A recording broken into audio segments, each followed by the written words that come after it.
welcome back, woo, to what is known as Thoughts and Opinions by Moa. I'm getting lost in the commotion and the sound is way too loud, 'cause I'm not the city girl I thought I was. Before we get into it, be sure to like and subscribe and buy my clothing also, www.leppy.store. Be sure to jump on that before they all sell out. Please make them sell out. I'll really appreciate it. Thank you. Anyway, let's jump right into it. So today, my thoughts and opinions are on the Johnny Depp and Amber Heard Netflix documentary that came out not too long ago. Actually, by the time I'm editing this, I don't know how long ago it would have been. But as of me now, not too long ago. Let's just dive right into it, shall we? Now, like, my mind's just blank and I'm like, I don't know. How many episodes was it again? Oh, see? Gosh, my memory. Hang on. Please hold. I think it was like 3 or 4 episodes, wasn't it? I don't know. I like binged the whole thing. Three episodes. Yes, that's right. First episode called Truth on Trial. Second episode called Breaking the Internet. And third called The Viral Verdict. What I find so interesting about this case is it's not like any other celebrity court battle that we've ever seen. Well, I guess they've been split up for ages. What I think made the biggest difference is it wasn't a case about domestic violence. It was a case about defamation. And I think that made all the difference. And I think, like, the reason why Johnny wanted it to be filmed was because it was a defamation case. I feel as though if it wasn't a defamation case, if it was a case against violence, I think they still would have went to court and fought each other about it, but I think it would have been more so a closed case. I could be very wrong in saying that, but from what we see from both sides and video footages and everything, both are in the wrong. I'm just saying. When I was watching all the TikToks and everything when it was first happening, I was fully invested like the rest of the world, like Team Johnny. I love Mr. Sparrow himself, and Amber was always sort of like a nobody to me. Like, no offense, like, I'm sure she's a good actress, I just can't recall anything that she's in. Johnny, being a bigger actor, or automatically going into it, sort of had an upper hand. But then I also see the side of Amber Heard doing like the whole Me Too movement thing, and her being like the public voice of it, I suppose, as you will. And at the end, where they gave her the letter, the people who have been abused gave her the letter, it was like, whew. I do think it was slightly unfair. I do think Amber needed some better lawyers. I'm not gonna lie. The Johnny's team was just a lot more powerful.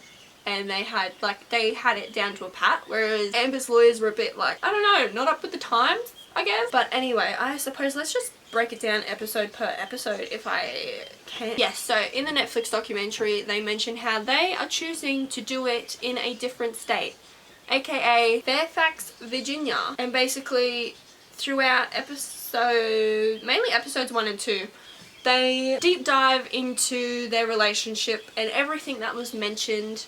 And there's a whole big timeline. The timeline's not really in order because like they jump back and forth to each incident that occurred. I am no lawyer, but I have watched How to Get Away with Murder, so I think that counts for something. I definitely see both sides. I definitely think the internet played a huge part. I do agree with Amber's lawyers. Like, how could the jury not see that on the internet? I can understand if you were a single person on the jury and like doing your duties. I think it would have been extremely different when you have the entire world watching this case, making TikToks about it. Is it on the news actually? I don't know. But going home to a family or like roommates or anything, that would have been very different. I don't doubt that the jury like wasn't doing their jobs. I think they had one of the hardest cases to do because it was so broadly publicized. Yeah, I don't know. When it's so widely publicized, how do you not accidentally see something? Johnny sued Amber Heard for defamation, and Amber Heard sued him back. So Johnny won all counts. In episode 3 you see that Johnny won all counts of his case, whereas Amber Heard only won 1. So Johnny pretty much won the whole case. Virtually. I think 2 million or something went to Amber Heard, or they ended up settling in the end. Anyway, it's right at the very end. Johnny wasn't actually there for the verdict. He was out in London jamming away because I think he already knew, like at that point when the whole world was with him, like he had crowds gathering to court with him every single day, which is wild. Like you don't see that even with other celebrity cases that are closed.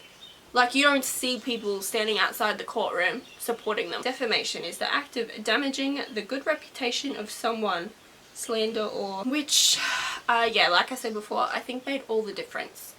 Because you can see in the footage and through their text messages to their other people and to one another, they were both bad for each other. Like, it was not a good relationship on either side. Where the defamation really came into play was the interview that Amber Heard did, which I also forget who that was from. I'm not very good at recapping. That was really the key part, so to speak. Yeah, a very interesting trial. We don't like, celebrities don't want to divulge all of their private life and everything. I mean, I get, but also, like, normal celebrities have their own reality TV shows and, like, we get to binge watch that, you know? It's wild. See, like, my head is spinning. I'm like, I don't even know what to talk about. It was a wild case. And you can see when Amber Heard is lying, but what I think everyone did forget during the case is Johnny Depp's an actor as well. He might have just done it. Like, everyone could see when it was going on Amber Heard's acting abilities and everything, but we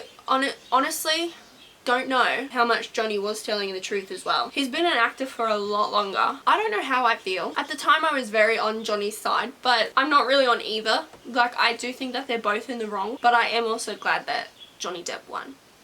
But then when you really sit and think about it, you're just like, how do you know he wasn't acting a whole lot better than what she was acting? They both act. How do we tell that? You know, everyone deserves justice and the court did its thing. You know, no one can be mad. Well, actually, Amber can be mad, does girl, but you're fine. I'm sure you're fine. Actually, what are you up to now? Here's what we'll do. We'll see what they're up to now. Okay, so I literally just googled, what is Johnny Depp up to now? Johnny Depp is returning to Hollywood as of the 4th of January 2023 by www.marker.com, where he has not made a film since 2019, which was released in 2021. So, he is working on a movie.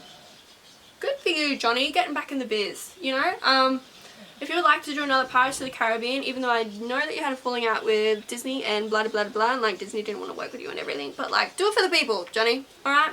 The people came through for you during the court case, so another Pirates of the Caribbean is all we ask for. Alright, what is Amber Heard doing now? She has been living in Spain where she gets more privacy. The trial was beyond stressful for her and she just wanted to start fresh out of the country. That sounds like a guilty person, I'm just saying. Meanwhile, another source previously told the Daily Mail that Heard is bilingual in Spanish and happy to be raising her daughter away from all the noise. Apparently she is still acting and appeared in the 2023 thriller In the Fire. She's also post-production for Aquaman and the Lost Kingdom, a second Aquaman film. But she doesn't have any projects listed as of 6 days ago. So, very interesting. At the end of the day, you know, I hope they just live their lives away from each other. Just get over it and move on, as everyone tells you in life.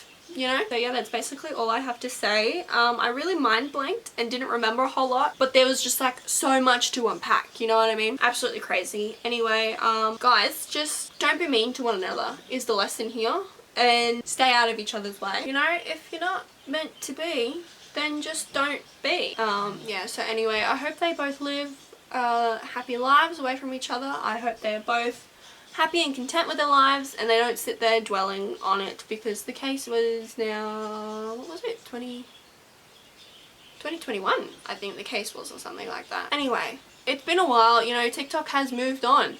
TikTok has moved on to the Man of Atlanta, if you have not heard. Maybe I'll deep dive into that. Anyway, I've been watching like a lot of TikToks about that and like, oh, can we like get the other baby mama to come forward with that? Just wild. They need their own reality TV show, to be honest. Like, Johnny Depp and Amber were so the other year.